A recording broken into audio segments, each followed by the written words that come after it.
Olá, boa noite.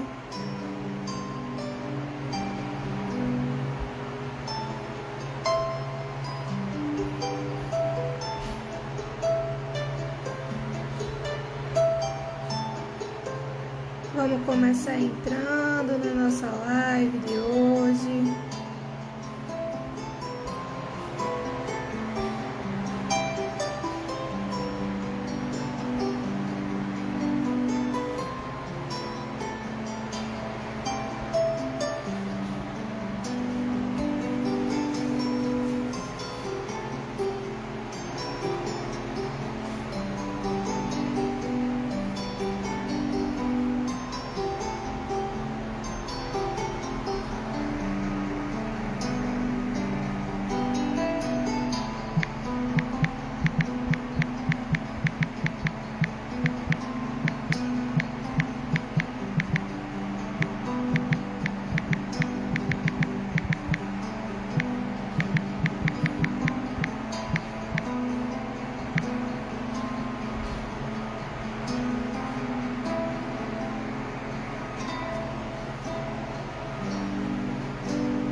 Olá, gente, vamos se ajustando aí, vamos chegando.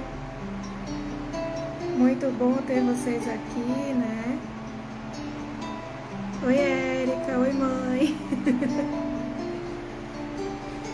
Boa noite, boa noite.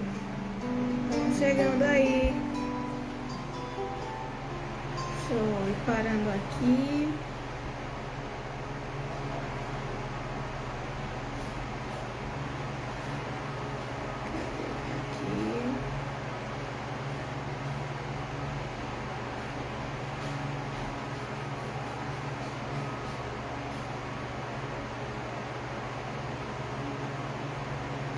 Tudo bem com vocês, gente? Me conta aí um pouquinho. Vou tirar esse momentinho para vocês estarem podendo divulgar essa live, tá? Para todo mundo. Olha, que bom. Que bom que a live hoje está com a internet legal, né? E eu tava até receosa porque hoje deu várias quedas de energia por aqui. Mas tudo bem.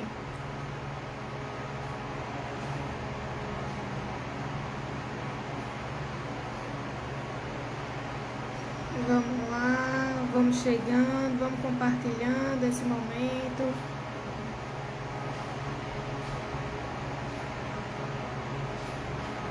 Boa noite. Hoje a gente vai falar sobre algumas intervenções, tá? Algumas atividades que a gente pode fazer com crianças com TDAH.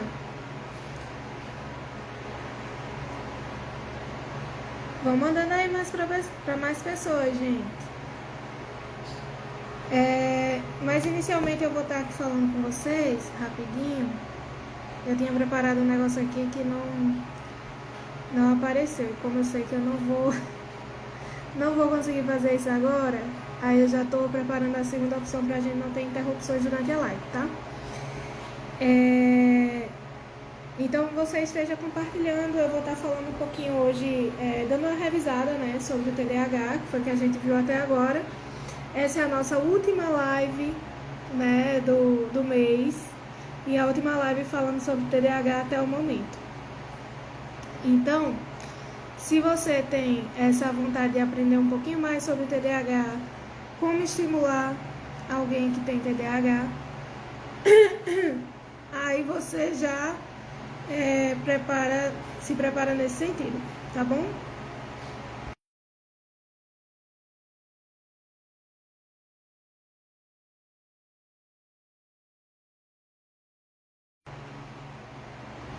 Gente, só me diz aí se tá tudo certinho, se a internet tá boa, se meu áudio tá bom. E eu vou mostrando aqui pra vocês, tá bom?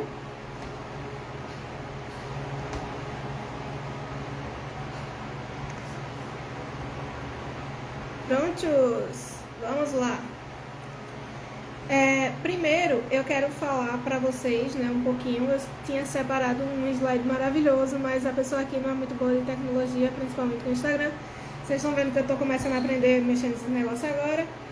E aí, eu não consegui transmitir para vocês os slides que eu tinha preparado aqui. Mas aí eu vou mostrando para vocês assim que for possível, tá?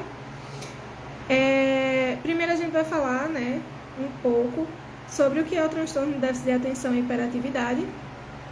Que vocês já viram, a gente já teve 4 encontros, né? Esse é o nosso 4º encontro esse mês. No primeiro encontro, a gente falou sobre avaliação neuropsicológica, né? A importância da avaliação neuropsicológica para uma pessoa com TDAH. No segundo encontro, a gente falou da importância da psicoterapia para a pessoa com o TDAH. Na terceira, a gente falou sobre a importância do cuidado das pessoas com TDAH. E hoje a gente vai falar sobre atividades que a gente pode estar fazendo com crianças que têm TDAH, né? Atividades que estimulam. E aí eu queria já deixar uma dica aqui. Esse Instagram que entrou agora aqui, ó, que tem assim, atividades do Vini e do Adriel. Gente, entra nesse Instagram. Essa mãe é maravilhosa. Ela cria várias atividades para as crianças dela. E eu super recomendo, tá? Então, se você tem a vontade de fazer coisas práticas, simples, esse Instagram aqui tá cheio de ideia. Então, você vai lá, clica e fala com ela. Ela é maravilhosa. Só um instantinho aqui, gente.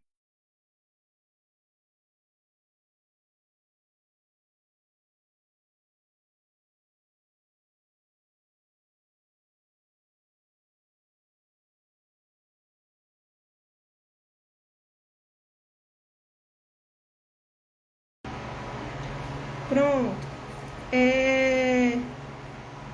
Foi só um instantinho aqui que eu fui pedir água. Que minha garganta tá aqui seca que só. Obrigada.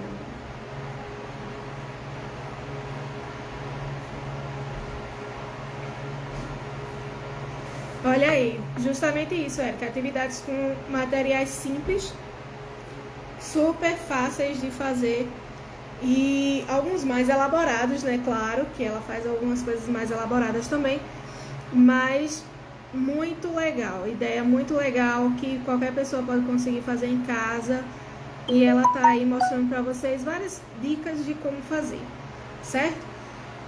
Hoje aqui, primeiro a gente já falou, né? O transtorno de déficit de atenção e hiperatividade, ele é um transtorno do neurodesenvolvimento, então ele afeta mais o desenvolvimento cerebral, né, fisiológico, só que aí isso acaba refletindo em algumas funções específicas, tá?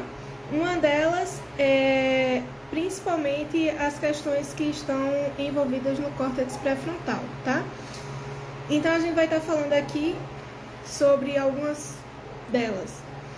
Tem atenção, controle inibitório, regulação emocional, memória, coordenação visomotora. A pessoa vai apresentar dificuldade de relacionamento, dentre outras questões que a gente sabe que pode acarretar uma pessoa com TDAH. Por quê? Porque uma coisa vai levando a outra. Por exemplo, se eu tenho dificuldade de atenção, eu vou ter dificuldade de memorizar. Porque eu não consigo memorizar algo que eu não prestei atenção, certo? Então pode ser que aquela informação tenha sido dada algumas vezes, mas que a pessoa não entenda ou não lembre depois porque não prestou atenção. E é muito comum isso acontecer. E é por isso, deixa eu tirar que tá fazendo reflexo, né? E é por isso que muitas vezes acontece prejuízos na aprendizagem de uma pessoa com TDAH, porque muitas vezes não presta atenção, tá? A gente vê que tem pessoas que têm um nível de comprometimento um pouco mais leve e tem pessoas que têm um nível de comprometimento um pouco mais severo no TDAH. Então, eu vou estar mostrando aqui algumas coisas que são extremamente importantes, tanto para você que é terapeuta, quanto para você que é mãe, quanto para você que é professora, professor, que é cuidador de alguém que tem TDAH, de alguma criança, tá? Então, uma das dicas mais importantes, hoje vai ser cheio de dica, né? Uma das dicas mais importantes é que sua criança esteja em acompanhamento, tá? É importante que você saiba, primeiro, que o que é que a criança tem de mais deficitário, assim, o que é que tem mais prejuízo, e depois o que é que precisa ser melhor estimulado, tá? Então, o ideal não é que você faça isso de forma aleatória, tá? Essa mãe que a gente indicou aqui, né? Eu esqueço o nome dela, não sei que é a mãe de Pedro. Então, bota aqui teu nome, por favor, para eu estar falando o teu nome certinho. Ela não faz atividades com os filhos dela aleatoriamente, tá? Ela teve orientações e foi se empolgando e foi, né, desenvolvendo muito mais. Então, hoje, ela consegue colocar atividades específicas. Ai, deixa eu usar agora. Sinara. Ela faz hoje atividades específicas para os filhos. E eu acho muito importante, você tem que avaliar, ver quais as necessidades mais comprometidas e investir naquelas funções. E aí, outra questão é você saber se aquela atividade que você quer fazer está adequada para o perfil da sua criança, não é mesmo? Adianta a gente fazer uma atividade muito complexa, muito elaborada, que uma criança de 10 anos faria, mas a minha criança tem 6, 7 anos. Não adianta, tá? Então, a gente precisa estar colocando as coisas de forma adequada. Eu vou ver se eu consigo mostrar para vocês aqui o que eu tinha separado, tá? Então, vamos ver, acho que vira a câmera aqui. Isso. Pronto. Gente, queria agradecer ao meu sobrinho que participou de fotos hoje, só para mostrar para vocês essas atividades, tá? Quando a criança tem um pouquinho mais de dificuldade de atenção, deixa eu ver se eu boto aqui, botei, pronto. Aí é bom que dá até para aumentar aqui, ó. Eu tenho essa atividade aqui, que é a rampa maluca. Dá pra vocês verem direitinho aí? Oi, Fátima! Hoje Fátima não está com a gente, mas ela tá muito bem, graças a Deus. Tá passeando hoje. Essa atividade da rampa maluca, ela é muito interessante. A criança segura aqui em cima, ó, esse trenzinho, e quando solta, ele vai caindo por aqui. Deixa eu ver se tem outra aqui, mostrando. Eita, tem não. Então, é importante essa atividade para uma criança que não tem quase atenção nenhuma. Por quê? Porque aí e uma criança menor, tá?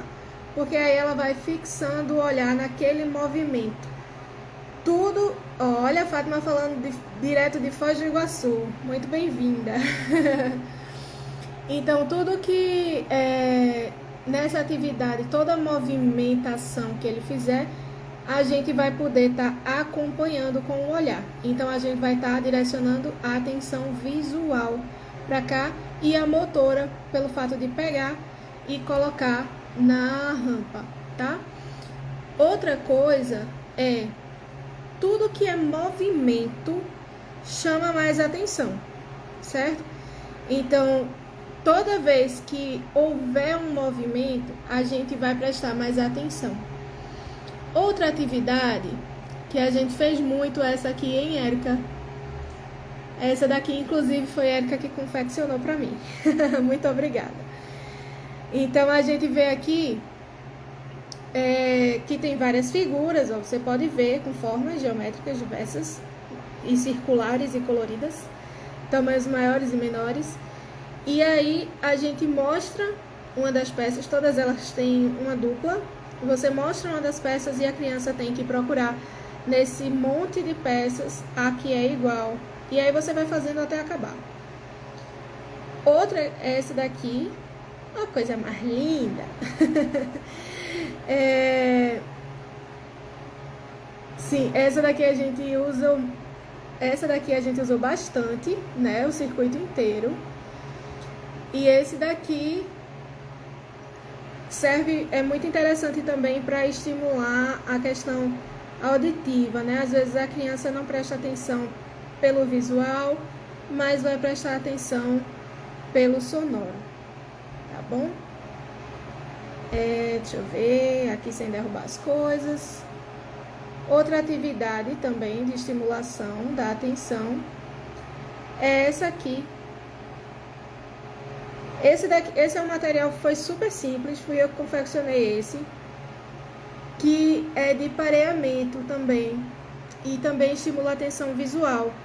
Mas ele tem uma questão muito interessante, veja só. Esse daqui eu produzi para crianças menores também. Por quê?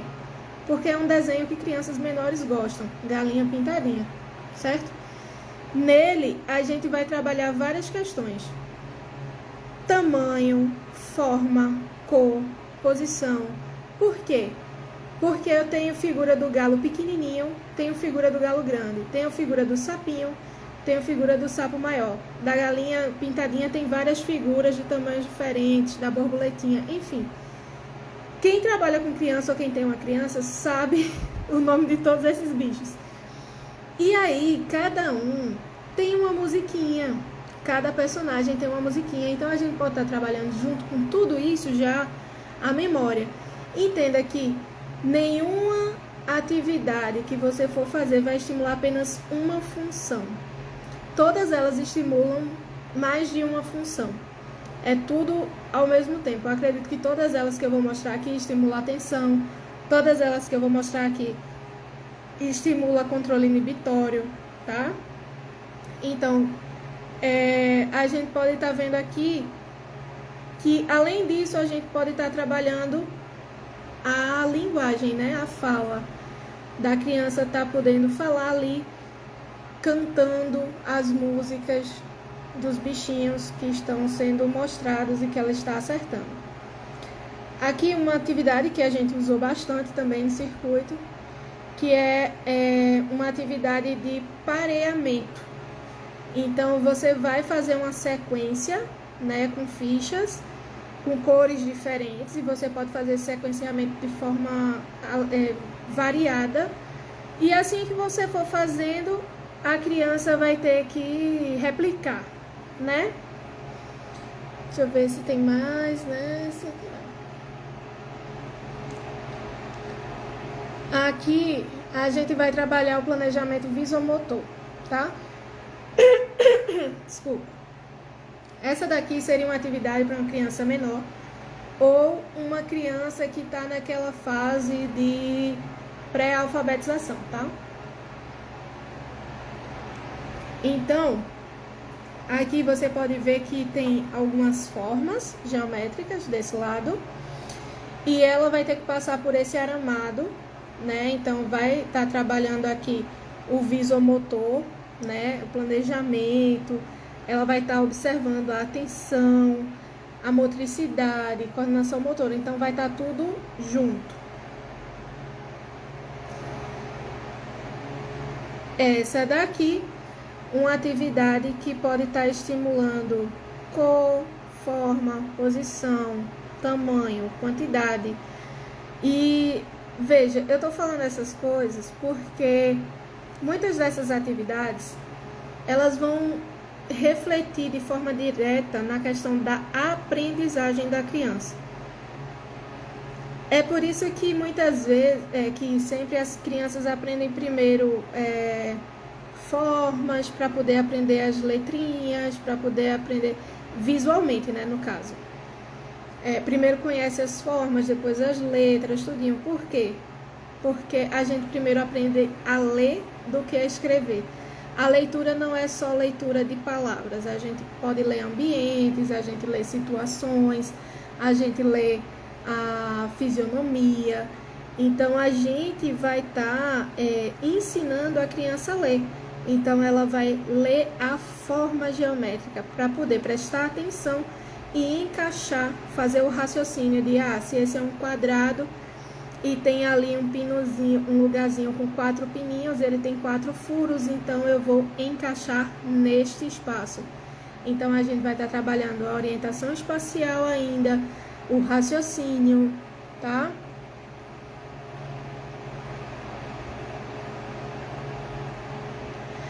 Outra atividade que eu acho extremamente importante nesse processo é a atividade de quebra-cabeça.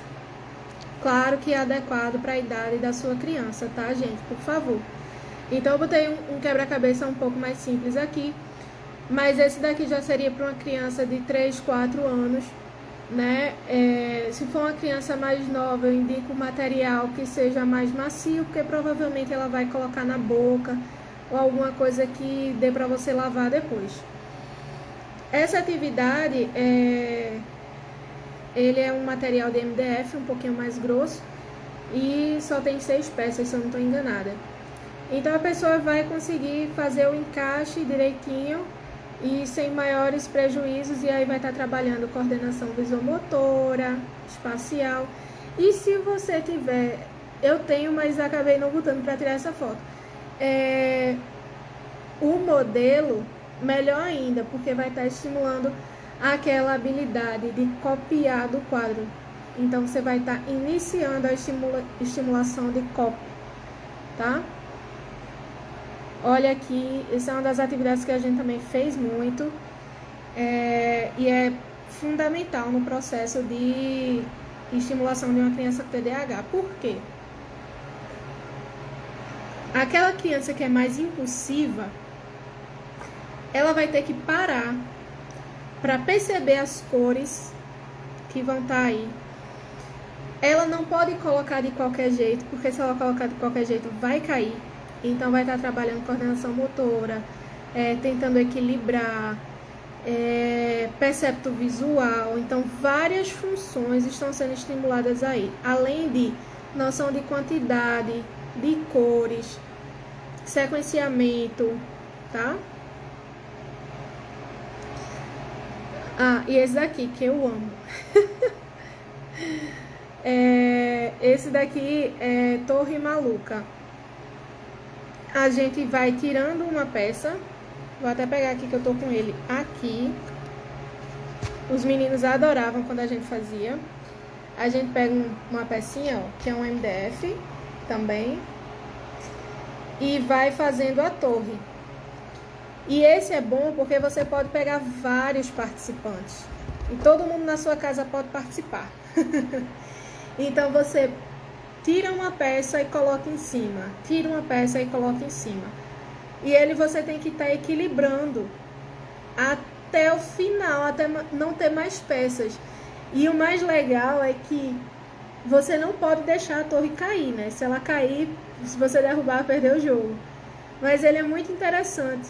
E a gente vê trabalhar inclusive as emoções, porque esse é um jogo que instiga muito, a pessoa fica muito empolgada, mas ao mesmo tempo que a pessoa fica empolgada, a pessoa fica com medo de derrubar e fica tendo que controlar muitos impulsos, porque qualquer impulso errado vai cair e vai perder, entende?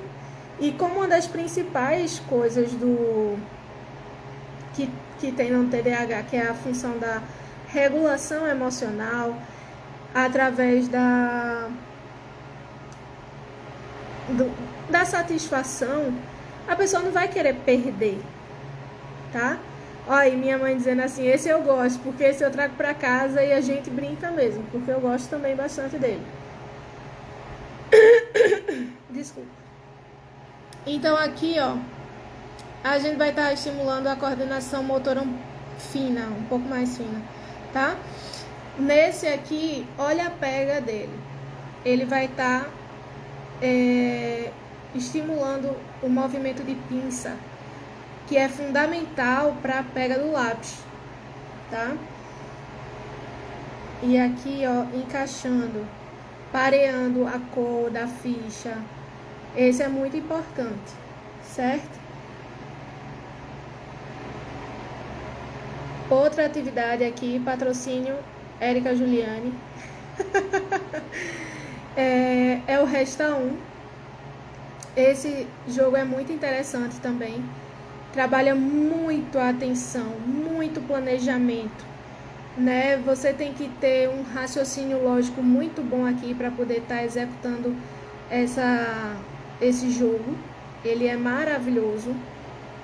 E também trabalha a coordenação motora fina, porque a pinça já é um pouco mais elaborada, assim como esse pegador menorzinho, que também já é um pouco mais elaborado. Gostasse, Érica? Patrocínio, Érica Juliane. Esse também. Aqui é uma atividade onde você vê a quantidade de figuras e você vai colocar um pegador que tem um número, não sei se dá pra ver, dá.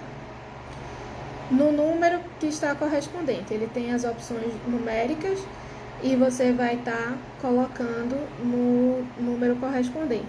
Essa é muito interessante também, porque aqui já é para uma criança um pouco maior, que ela vai estar contando, ela está reconhecendo os números já, ela já está estimulando a pinça, né? E aí ela vai colocando nas figuras que correspondem os números. Opa, tem outra aqui. Ah, essa daqui, gente, eu adoro. Essa daqui, desde que eu me formei em neuropsicologia, que eu consegui, e ela é maravilhosa para todas as idades. Todas não, assim, um pouquinho mais, uma criança um pouquinho mais velha já. Eu diria que de uns 5 anos para frente, tá? 5, 6 anos. Então, o que é que acontece? Ela vai pegar os palitos de fósforo que estão aí e vai tentar reproduzir a figura da carta. Isso é uma função, até deixei aqui, ó. É uma função extremamente importante para a questão de copiar. Para a criança aprender a copiar do quadro, como a gente costuma muito ouvir, tirar do quadro, né? Então, para a criança aprender a tirar do quadro, essa atividade, ela é maravilhosa. Então, se você tem algum aluno que está com dificuldade de cópia, se você tem algum filho que está com dificuldade de cópia, faça esses tipos de atividades com eles. Olha aí, Erika dizendo que usa muito esses jogos com os pacientes dela. Inclusive, esse jogo é muito utilizado também para pessoas que tiveram AVC, né, que tem alguma demência, alguma questão mais na idade adulta ou sênior, tá? Então, aqui a gente vê que é uma atividade que ela é interessante, e conforme você for fazendo as imagens, conforme você for reproduzindo elas, você vai aumentando o nível de complexidade.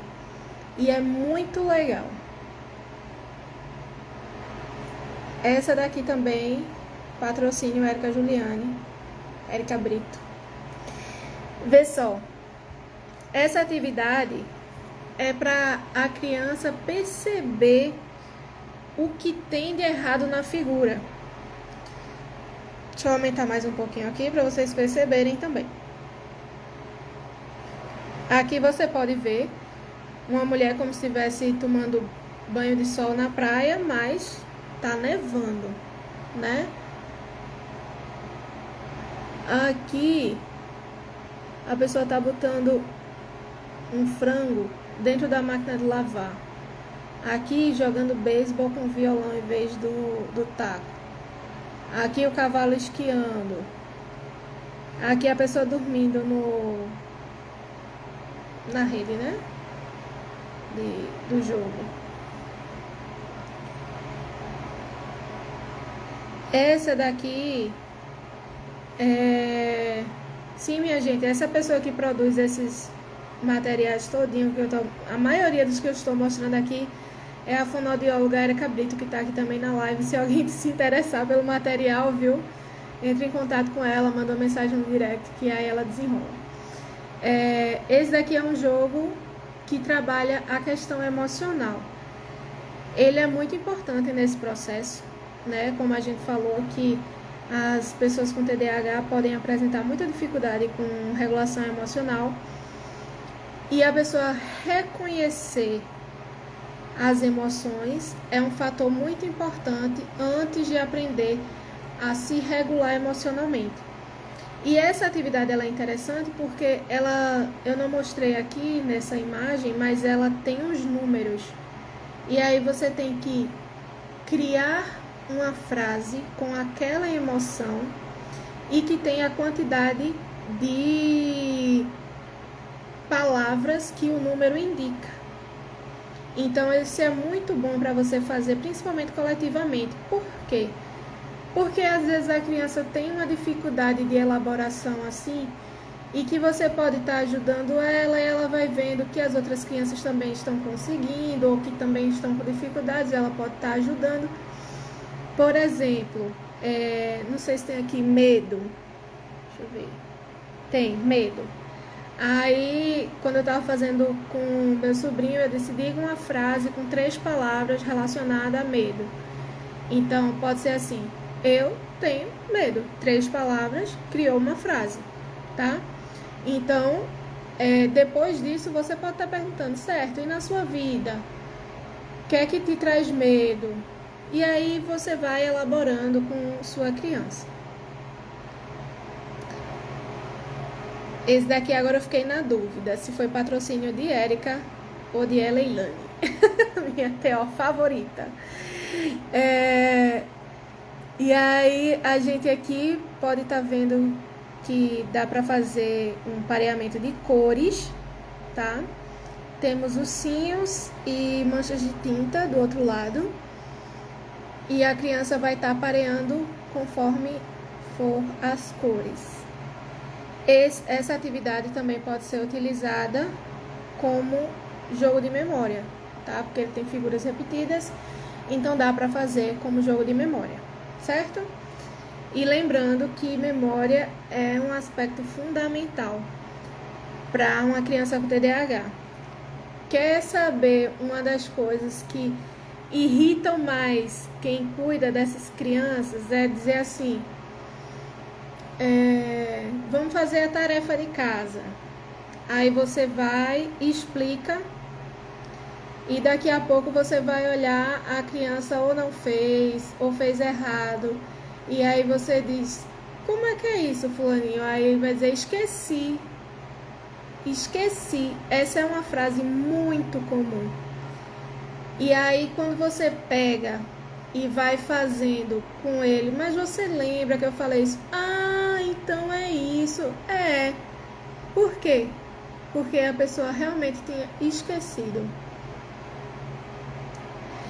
Ok, essa daqui é o final da apresentação do slide, né? Mas a gente ainda vai bater um papinho. Eu trouxe algumas aqui para mostrar para vocês que são simples demais e que são extremamente legais, tá? Um jogo super baratinho, que eu acredito que todo mundo conhece, tá? São 2 lados. Eu nunca lembro o nome desse jogo aqui de trás. O da frente é dama, né? Todo mundo conhece. E o de trás, eu não lembro agora o nome. Mas é muito legal também. O da dama você está desenvolvendo atenção, coordenação motora, perceptomotora, visomotora, tudo que for motor e visual você vai estar desenvolvendo aqui. Aquela habilidade de planejamento, tudo está sendo desenvolvido nesse jogo. Esse daqui e estratégia também. É a trilha, isso, obrigada. Esse daqui você vai tendo que colocar, né, de 1 em 1 até formar 3, e conforme você for formando 3 assim, ou assim, ou assim, enfim, do jeito que for, você tira uma peça do adversário. E aí ganha quem, né, conseguir ficar com mais peças, e o outro ficar sem. Aí esse daqui dá pra fazer com crianças um pouco menores, esse daqui com crianças um pouco maiores. Outro jogo que me acompanha, foi um dos primeiros jogos que eu comprei na psicologia mesmo, quando eu comecei a trabalhar com criança. E esse jogo eu utilizo muito com pacientes que tiveram AVC, que tem demência ou criança, todo tipo de idade, contanto que a criança já consiga fazer, certo? Eu não vou pegar isso aqui e fazer com uma criança de 3 anos, porque não dá ainda. Mas uma criança de seus 6, 7 anos já dá. Que é o Cilada. Não sei se vocês conhecem. Ele tem várias peças dentro, tá? E você vai encaixar. Deixa eu ver um aqui. A forma da peça no local indicado. Só que não é de forma aleatória. Você pode até deixar de forma aleatória, mas ele vem várias peças.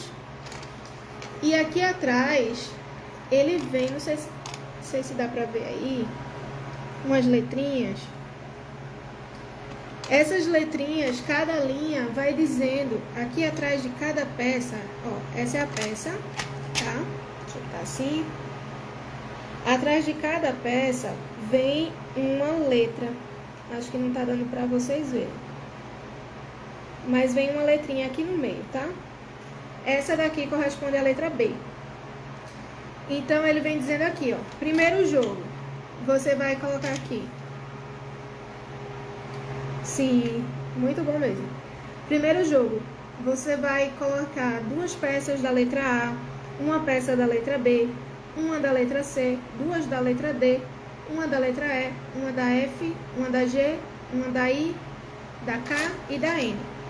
Aí ele vem com peças de 2 formas, assim, né? 2 espaços, 2 formas, que podem ser iguais ou não, como vocês viram. E peças de 3 formas, certo? E aí, por exemplo, nessa sequência que eu falei agora, com aquelas peças, você tem que encaixar todas aqui, de forma que nenhum espaço fique vazio, certo? Acontece muito de, por exemplo, chegou no final e só tem uma peça aqui, por exemplo, e outra peça aqui, sobrando. E a peça que você vai dar é justamente quadrado e cruz, né? Justamente essa. Então, você vai ter que reconfigurar todo o seu jogo para poder encaixar aquela peça. Isso acontece demais. Mas é um jogo muito interessante, que você vai estar trabalhando muito raciocínio, que você vai estar trabalhando memória, que você vai estar trabalhando formas geométricas, letras, aprendizagem de forma geral, né, gente? Todos esses jogos que eu mostrei aqui para vocês hoje, todas essas atividades, elas trabalham de forma direta a aprendizagem. Então, falando um pouquinho aqui do trabalho que a gente fazia lá no Cabo, que eu acho importante falar, tá? Lá no Cabo a gente fazia um que a gente chamava circuito. E esse circuito porque tinha várias atividades que a gente fazia com grupos de crianças de diversas idades, tá? Então, a equipe era eu, neuropsicóloga, com Érica, que é fono, e com Leila, que é terapeuta ocupacional.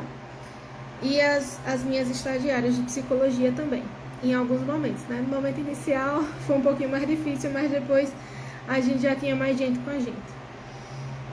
Então, nesse processo, a gente pôde estar lá fazendo várias atividades, e uma das coisas que falavam muito era que ele aprendeu a ler depois que está aqui com vocês. E às vezes as pessoas achavam que a gente fazia reforço, e nada a ver, né? A gente tá ali fazendo atividades que estimulam funções que vão estar auxiliando no processo de aprendizagem. Então, se minha criança não conhece formas, é difícil que ela identifique as letras, por exemplo, o símbolo da letra. Então, eu preciso estar mostrando. Se a criança não conhece cores, a gente precisa atentar para saber o que é que está se passando. Teve até uma criança que a gente insistiu, rapaz, tinha alguma coisa errada. E quando a gente mandou o menino para outras avaliações, a gente viu que a criança era daltonismo, né? Então trocava muito algumas cores muito típicas, tá? Outras questões, às vezes a criança, a gente tem que fazer atividades lúdicas mesmo com as crianças para poder chamar a atenção. Na verdade, qualquer paciente, qualquer pessoa que a gente vai estar fazendo estimulação, que a gente vai estar fazendo um processo terapêutico, a gente tem que trazer um material personalizado para ela, né? Tem que ser interessante para a pessoa. Por exemplo, você não vai querer ir para um local que não seja interessante para você.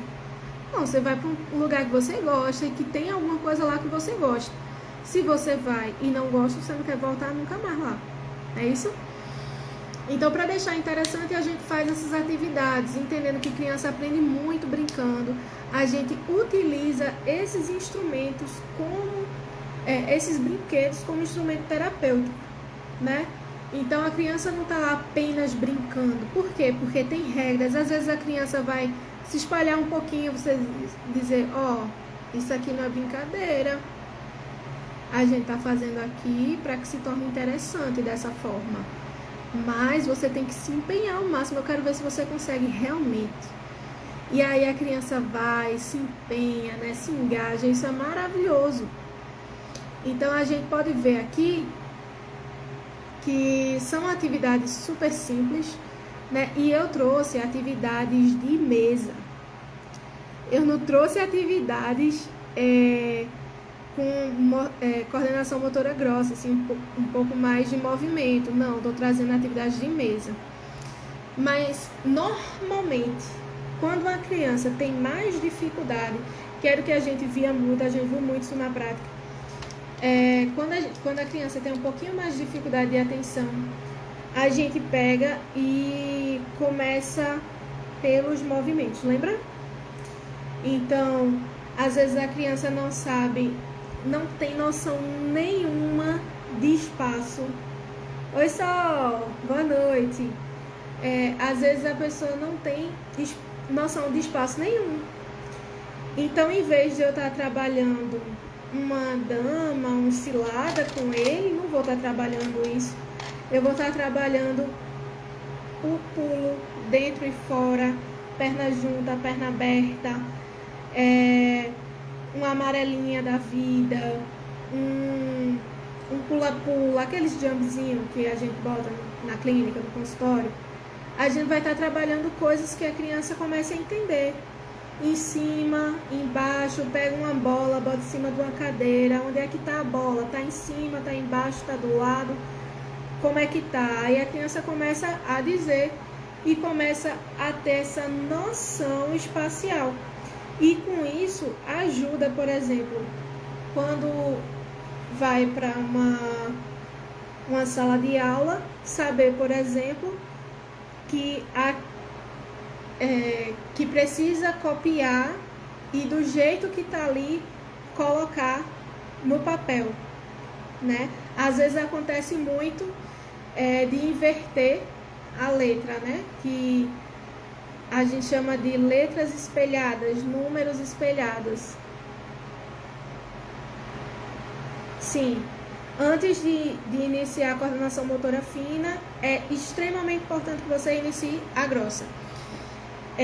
Eu trouxe mais essas atividades de coordenação motora fina hoje e de mesa, porque eu entendo que muitas pessoas, né, podem não ter esse espaço que a gente precisa no processo, tá? Por exemplo, às vezes você está numa sala de aula e naquele momento você não consegue, mas às vezes tem momentos que você vai conseguir fazer com que a pessoa possa fazer várias atividades motoras bem elaboradas e bem legais, tá? Na escola dá para fazer muita coisa desse tipo. E até eu acho que para a educação infantil essas atividades são maravilhosas. Não essas que eu mostrei aqui de mesa, inicialmente. Mas a atividade de passar por cima, passar por baixo, pintura, de amarelinha, de adoleta, é muito bom.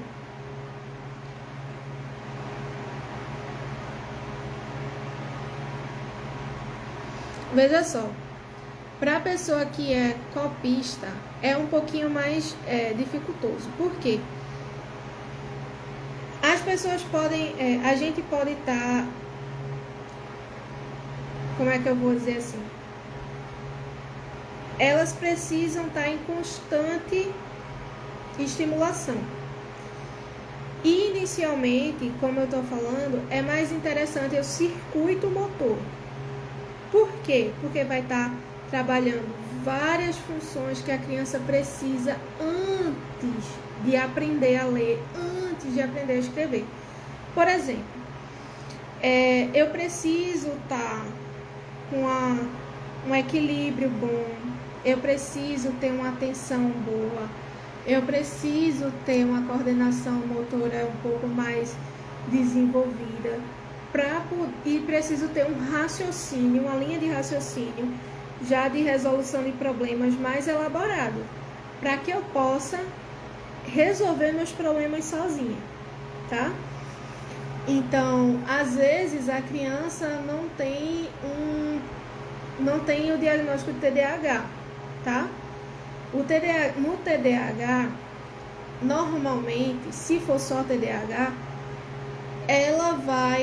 ela pode ser copista por um tempo. Pode, inicialmente. Mas depois, quando ela começar a fazer essas estimulações, essa elaboração, ela não vai ser mais copista. Ela vai começar a entender o significado daqueles símbolos. E aí vai começar a executar de forma coerente, tá? Então, eu aconselho, assim, fazer muita atividade lúdica e que tenha muito movimento corporal, muito mesmo. Pula corda, amarelinha, elástico, coisas que a gente fazia na nossa infância que hoje não existe, né? Assim, a gente pelo menos não vê. Então, a educação infantil, ela é uma parte que é fundamental no processo de aprendizagem. Muitas vezes, pais, mães, familiares desconsideram a relevância da educação infantil, quando ela é fundamental para todos nós. Então, por exemplo, uma criança pode ser estimulada na pega de um lápis, sei lá, a partir de 2, 3 anos. Mas a criança não vai pegar o lápis e escrever com 2, 3 anos. Porém, você vai estar desenvolvendo aquela habilidade que tem etapas, né? Eu tô sem lápis aqui agora, mas vamos dizer que isso aqui seja um lápis. Então, as pegas vão ser diferentes, né? A gente vai pegar assim, depois assim, depois assim. Vai mudando as formas de pega até chegar na pega mais elaborada da caneta, do lápis, que é assim. Então, a gente pode, sim, tem habilidades que a gente pode começar a iniciar desde cedo, né? Mas tem outras que não. Porque, lembra do que eu falei lá antes? A gente tem que considerar a idade que a criança tá, a fase que a criança tá, certo? Isso. Rosângela está falando aqui que ela é neuropsicopedagoga e a atividade lúdica é muito importante para a flexibilidade cognitiva e controle inibitório. Perfeito. É isso mesmo. E aí, falando o que é flexibilidade cognitiva, né? é a pessoa conseguir aceitar uma mudança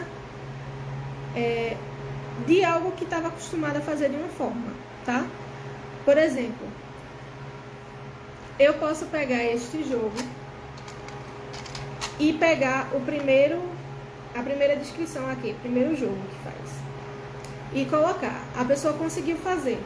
Aí a gente retira a peça e vira de lado, vira de posição e pede para a pessoa fazer de novo. Ela vai ter um pouco mais de dificuldade, né? Por quê?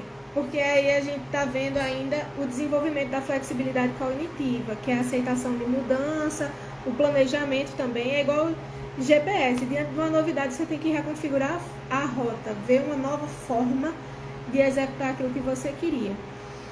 E o controle inibitório, que é justamente isso que a gente está falando, né? Controle de impulso, regulação emocional. Isso. Para chegar até uma pega madura, né? Uma pronada, desculpa. Não. Uma apreensão madura, ela vai passar por várias partes do desenvolvimento, tá? Então, a gente fez... Lembra daquelas atividades que eu mostrei aqui? De pegador, uma coisa simples, você tem em casa, gente. Todo mundo tem pegador em casa, todo mundo lava roupa, né? Então, pega seu filho, sua filha, se tem TDAH ou se tá precisando desse estímulo. Pega um varalzinho de chão, pega um bocado de pegador e pede para a criança ir ajudando a estender de fato a roupa, né? Você pode botar ela para brincar, pode, e pode também dar função, tá? A gente vê que isso é uma coisa muito interessante, que a gente não vê tanto hoje, que é colocar as crianças para ter responsabilidades de acordo com o nível delas. Então, tem criança que... e isso eu vou falar muito nas lives de autismo. Minha gente, tantas ideias para essas lives. A partir da semana que vem a gente já começa a falar de autismo, tá? Então, vocês fiquem ligadas, que vai ter muita coisa boa. A fonoaudióloga que está aqui falando com a gente, está participando da live, Érica Brito, e também Leila estava participando aqui, a terapeuta ocupacional. Elas vão estar com a gente, cada um em um momento, para a gente falar muito sobre autismo, tá? E algumas questões desse desenvolvimento, tanto da linguagem quanto da atividade de vida diária. Então, você vê que todas essas atividades que eu falei aqui hoje, elas servem para dar o quê? Autonomia. Olha aí, foi falar nela, ela aqui aparecendo, a Érica Brito, ela vai estar junto com a gente, tá? Na live no mês que vem. Eu só não vou dizer a data porque eu não lembro aqui, mas já está marcada. Então, a gente vai estar tendo as lives toda segunda-feira, às 8 horas da noite, igual foi esse mês. E mês que vem falando sobre autismo, porque dia 2 é o mês da conscientização, né, mundial sobre o autismo. Então, tem muita gente aqui que tem crianças com TDAH e não sabe o que fazer, né, em casa. Então, como eu falei, só recapitulando, porque algumas pessoas entraram depois, primeiro passar por um profissional, certo? Extremamente importante. Se você é profissional e pegou essas dicas aqui, você vai saber utilizar de forma adequada. Mas se você é uma pessoa leiga no assunto, você precisa que sua criança primeiro passe pela avaliação e por uma orientação profissional, tá? Para você não estar fazendo também qualquer coisa. Eu vou pegar um cilada e vou dar para o meu filho de 3 anos fazer. Não, né, minha gente? Por favor. Então, a gente vê que precisamos adequar as atividades. tudo que é movimento chama mais atenção, né? Então, se eu boto uma criança para... A gente achava muito interessante quando a gente pedia para as crianças fazer polichinelo. Gente, a noção corporal, a coordenação motora era uma bagaceira, né? Então a gente tinha que ensinar de fato. Não adiantava a gente fazer para a criança copiar, mas a gente tinha que ensinar de fato. Bateu em cima, abriu embaixo, fechou embaixo, abriu em cima. Outra atividade que a gente via que tinha muita dificuldade era do carro de mão. Alguém lembra dessa atividade? Isso é antiga, hein? Quem tem mais de 30 aí lembra. Então, atividades que são realizadas e que são extremamente importantes. Crianças que não engatinharam vão ter muita dificuldade para fazer a atividade de carro de mão. Muita.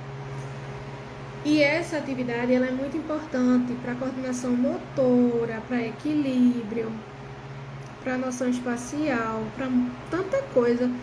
Isso eu não estou falando nem dos sistemas, porque aí eu deixar para quando Leila vier, que ela explica tão direitinho a questão do sistema vestibular, o sistema proprioceptivo. Então tem muitas coisas que a gente acha que são besteiras, mas que a gente precisa ajustar, né? Para uma criança às vezes é tão difícil. Olha aqui, ó, a Erika foi olhar. Dia 24 de abril, live sobre a linguagem no TEA, comigo e Laila. Isso aí. Dia 24 de abril, a Erika vai estar aqui com a gente, né? E, assim, tudo isso que a gente tá falando ainda tem o agravante das alterações sensoriais, tá? Às vezes a gente tinha muita dificuldade e a gente via lá, por exemplo, acho que vocês já viram um tapetezinho que a pessoa pode botar bem grande, com mãos e pés, marcas de mão e de pé, que você vai pular em cima e só colocar ou o pé ou a mão indicada em cima. E a gente não queria deixar isso tão simples assim e colocava tapetes de texturas diferentes. Então, quando a gente colocava tapetes de texturas diferentes, a gente via que algumas crianças tinham muita dificuldade com alguma textura. E essas texturas, né, a gente tentava organizar a criança, ok, fazer os procedimentos clínicos normais e tentar desenvolver aquela questão, o que era que estava, por que estava incomodando, o que era, qual o sistema que estava sendo afetado naquele momento e o que era que precisava ser estabilizado. Muitas das crianças têm muita dificuldade de, por exemplo, sentar na cadeira de uma sala de aula. Por quê? Primeiro que o pé não fica apoiado, fica voando. E aí, se a criança não tem estabilidade, a pessoa não tem equilíbrio, a pessoa não vai conseguir se concentrar, a pessoa não vai conseguir escrever, porque está preocupada se vai cair ou não. Principalmente nos primeiros anos escolares, tá? Então, é importante que haja uma adaptação, é importante que a cadeira seja um pouquinho mais baixa. São coisas que já acontecem na escola, que as escolas adaptam já, mas tem muitas escolas que não adaptam e o professor, a professora podem estar fazendo isso em parceria com a família, tá? Pedindo para trazer uma caixa de sapato, alguma coisa nesse sentido. Olha aí minha mãe dizendo, eu faço com os meus alunos. Muito bem, mãe. Minha mãe é um exemplo, assim, de profissional que desenvolve essa área. Ela estuda muito sobre essas questões e ela partilha muito também de fazer sempre atividades lúdicas e interessantes. Ela trabalha com educação infantil e ela trabalha muito essas situações, né? Às vezes ela posta uma foto, tá lá toda pintada, toda, né, fantasiada para fazer alguma atividade com as crianças. Isso é extremamente importante. Eu sempre falo para ela da importância da educação infantil na vida de uma pessoa. Olha aí, minha maior dificuldade com meu filho é a regulação emocional, justamente. E aí, trabalhar joguinhos são importantes. Não jogo de celular, não jogo de de tablet e essas coisas. Por quê? Hoje está sendo muito abordado esse assunto. Está passando na novela aí, né, da Globo, a última, que fala sobre a dependência, né, de aparelhos eletrônicos. Eu não quero nem entrar nesse mérito, mas eu achei uma coisa interessante que passou lá do profissional falando, no sentido que antigamente a gente jogava um jogo. Quem é da época do Nintendo aí, bota uma mãozinha e diz assim, eu. Quem é da fase do Nintendo, do Atari, comenta aí, por favor. Vamos ver. Dos joguinhos. Quem conhece esses jogos? Ninguém conhece aqui? Videogame? Ninguém jogou Super Mario na infância? Ninguém jogou Bomberman? Enfim. Olha aí, oh, que bom. Eu pensei que só eu era velha aqui. Só eu tinha mais de 30. Então, retificando, né? Só eu tinha mais de 30, eu sou velha. Então, ele falou uma coisa interessante na novela, muito interessante mesmo. Nesses joguinhos, o que era que acontecia? A gente jogava, olha aí, Aladdin, Super Mario. E quando a gente jogava e perdia, o que era que acontecia? Game over, acabou. Quem jogava em fliperama tinha que comprar outra ficha, colocar para poder jogar. Às vezes as mães não deixavam jogar mais, né? Porque dizia que ia estragar a TV de tubo, alguma coisa nesse sentido, né? Mas a gente tinha um fim. Hoje, vamos falar de um jogo aqui muito popular, muito comum, todas as crianças. Free Fire. O que é que acontece no Free Fire? E tem muitos outros jogos que são semelhantes, tá? Eu tô dando esse de exemplo porque esse é um jogo muito popular. E aí, quando acaba o jogo, por exemplo, a pessoa perdeu o jogo, ela tem que ficar vendo os outros jogarem, porque se ela sair, ela vai perder ponto. Então, ela vai ter que ficar vendo a derrota dela, digamos assim, né? Até a equipe todinha, ou ganhar ou perder, para poder recomeçar o jogo e ela entrar novamente, ou alguém chamar ela novamente no jogo. Então, não existe o game over. Não existe o finito, né? E aí você fica tendo que lidar com aquela frustração durante o resto do jogo. Por isso que não é interessante que sejam feitos jogos de tablet, de celular. São legais? São. Alguns são importantes? São. Que a gente também não vai descartar isso, né? Tem muitos jogos muito interessantes, muito legais. Agora, tem muitos jogos que são tidos como analógicos, né? Que são muito interessantes, coisas que você brincava quando era criança, que às vezes você acha que já perdeu a graça hoje, mas que são os jogos que são extremamente importantes para o desenvolvimento da criança.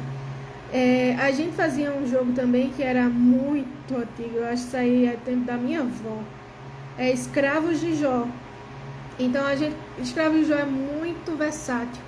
A gente pode fazer com qualquer coisa mesmo. Fez uma roda de menino, bota lá para fazer Escravos de Jó, e aí a gente vai estar trabalhando tanta coisa que vocês nem imaginam. Coordenação motora, atenção auditiva, visual,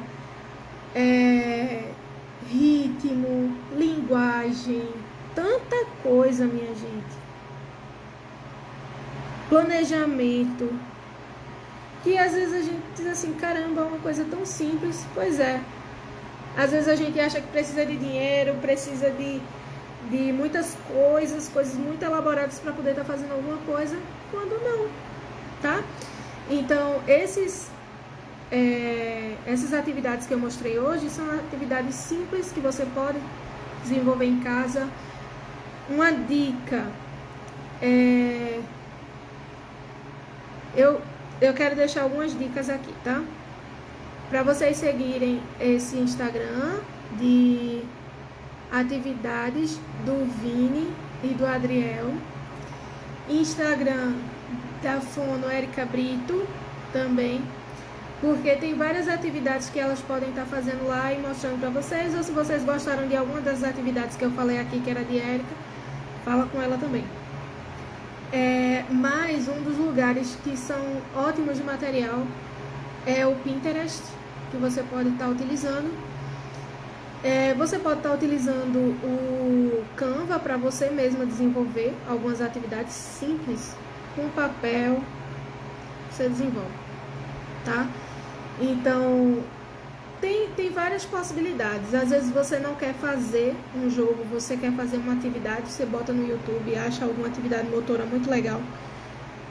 Então, hoje a gente tem muitas opções de estimulação, né? Tanto da questão, e só respondendo o Daniele, esses jogos, eles são importantes porque eles vão estar regulando, vão estar estimulando a regulação emocional, porque você tem que controlar seu impulso, você tem que ter o raciocínio lógico, você tem que respeitar a vez do colega, você tem que aprender a perder, você tem que aprender a ganhar, né? Porque não é todo mundo que ganha bem, não. Tem gente que quando ganha quer humilhar todo mundo, e aí a gente tem que ir ensinando que não é daquela forma, tem que reconhecer as emoções.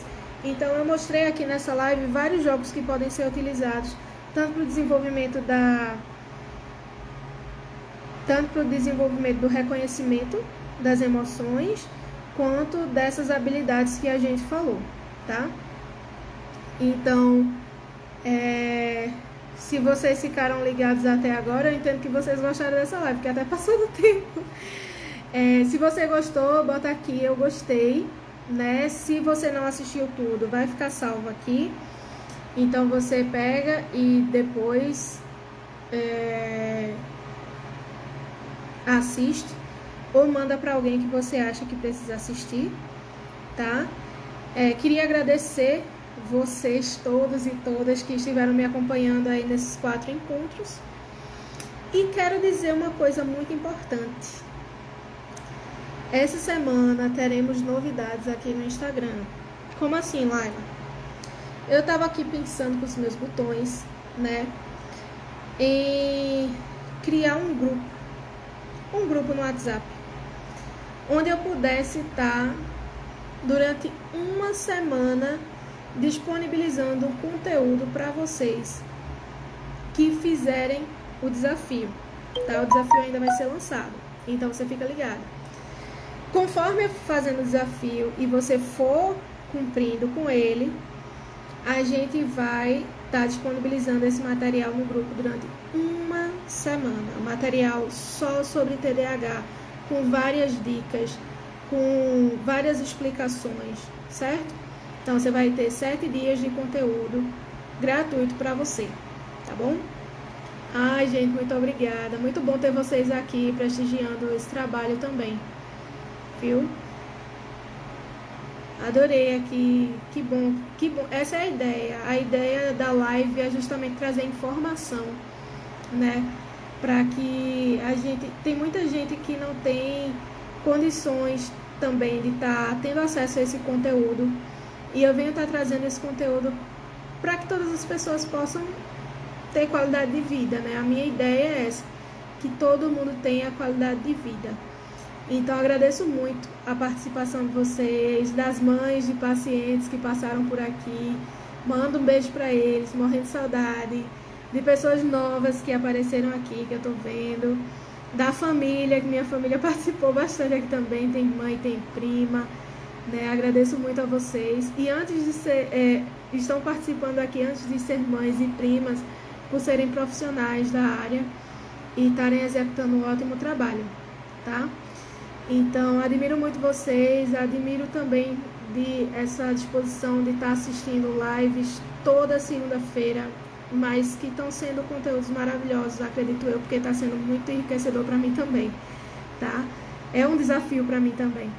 Então, agradeço a participação de vocês. Se alguém tiver alguma dúvida ou se alguém quiser falar alguma coisa, pode mandar aqui no direct. E se alguém tiver interessado em terapia, em avaliação neuropsicológica, tem um linkzinho na minha bio que você pode estar falando diretamente comigo no WhatsApp, tá?